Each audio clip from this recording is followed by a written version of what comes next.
A master cleaning schedule complements the daily cleaning schedule. It tracks all other cleaning activities that occur less often than daily.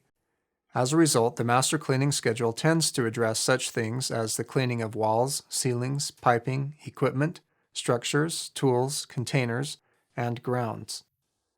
All things which tend to require less frequent cleaning than daily. Unlike the daily cleaning schedule, the master cleaning schedule requires a record of completion and a sign-off.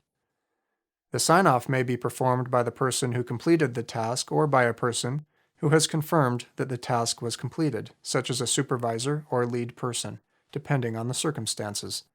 At the very least, the completion of the task must be traceable to the individual who performed the task for accountability purposes. A master cleaning schedule generally includes the following information: the area to be cleaned, the required frequency of the cleaning, and the person responsible for the cleaning.